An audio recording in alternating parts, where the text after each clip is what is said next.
Hello, I'm Kevin Fleece, and I'm here at the GBTA Broadcast Studio. And joining me today is Lisa Pierce, Vice President of Global Sales and Air Canada Vacations at Air Canada, based here in Toronto. Yes. Welcome. No, it's good to be here. Good. Well, we've got some great topics to cover today. Mm-hmm. Small topics like NDC, the traveler experience, and sustainability. Mm-hmm. So let's have some fun with it. So NDC is obviously a hot topic. Mm-hmm. Your colleague Keith did an amazing job Yes, I heard. in a panel discussion which we had earlier. I think we had by far and away the most attendees for that session. So let's talk about Air Canada and your NDC strategy. What are you all up to? Well, I'm sure you heard a lot from Keith yesterday. I guess to sum it up, airline retailing is changing, and we have to step up to the plate in order to be competitive. And I guess fundamental to that, from my perspective, my role in sales is advocating for our corporate customers and our agency customers. We really want to make sure they have access to the same products and rich content that our direct customers have. And the way we're doing that is through NDC. That's the platform that we're using to accomplish that. There is already a gap, and we want to make sure we close it.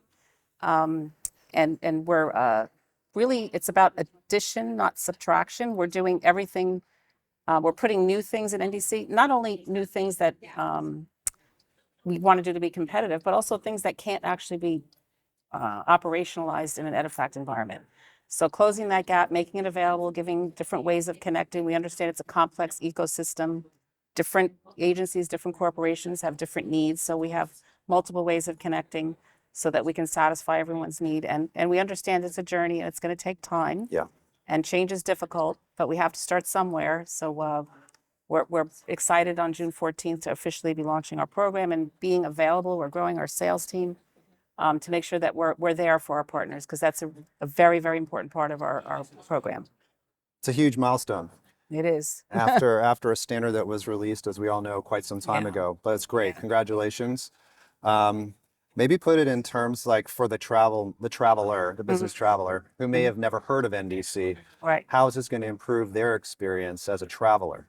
Well, they'll have opportunities to take advantage of understand what they're buying when they buy it, understanding, being able to compare not just price, but the products and services that we have and how we compare to our competitors, make more informed decisions, giving more tools to their agencies and the corporate travel buyers, so that we can meet all of their needs, because there's a lot more that can be offered in an NDC environment. There's only so much you can do with letters and 10 digits, 26 letters and 10 digits.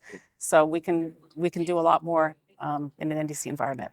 Makes sense. And you think, business travelers are accustomed to online shopping. They want a richer experience. They want photography, better merchandising. Exactly. And I think NDC is going to enable a lot of that. Yeah. And a lot more price points too. We have continuous pricing that'll be coming out in the market, probably in the next year for Air Canada, and the ability to actually get the best price possible for the value that they want to purchase.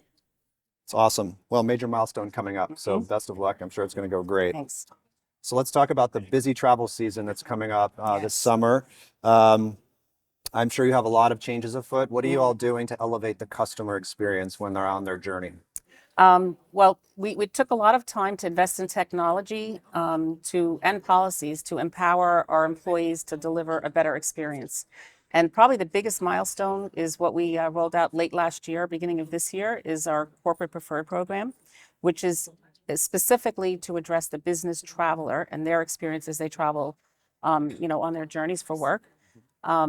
We have a few things that it offers. One of them is priority boarding.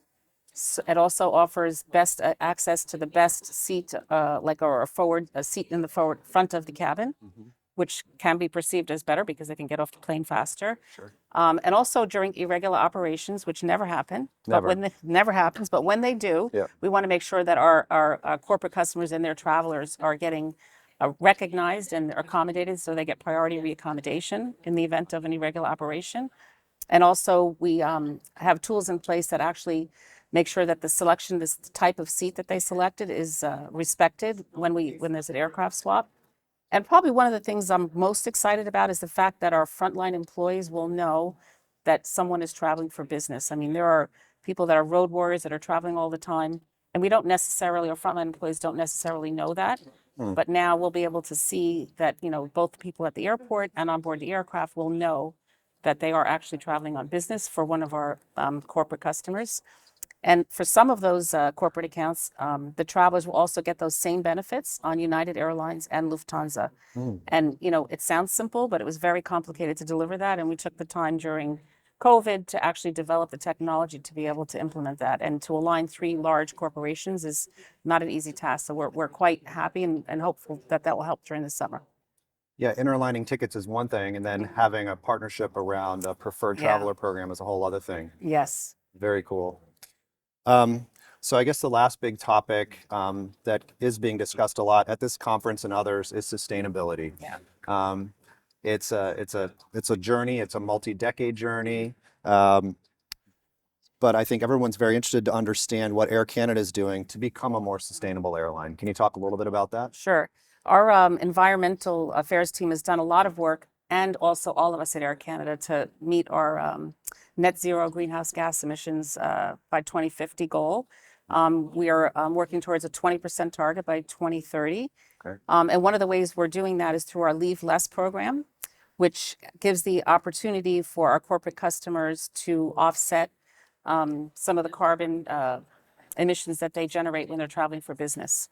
And we are the first airline in Canada that offered as an option to do that by purchasing sustainable aviation fuel, carbon offsets, and some combination thereof to help reduce their carbon footprint. And we're really excited that about a week and a half ago, BTN recognized us as the 2023 achievement for an airline in sustainability for the Americas. And obviously there's a lot of big airlines doing the same in North America, so we were quite happy to receive that recognition. And it was a quite competitive process to be able to win that designation, so we're very, very proud of that. It really shows the team that the work that we're doing is recognized and paying off, and we'll be doing more of that. That's fantastic. Yeah, well, it's great. The recovery is underway, Yep. But it seems like it's a smart recovery. It's a sustainable recovery, which I think really does resonate with travel buyers, travel managers, and the broader ecosystem. So it's very exciting. Yep. Well, Lisa, thank you so much for joining us today. And that's it from the GBTA broadcast studio. Thanks for tuning in.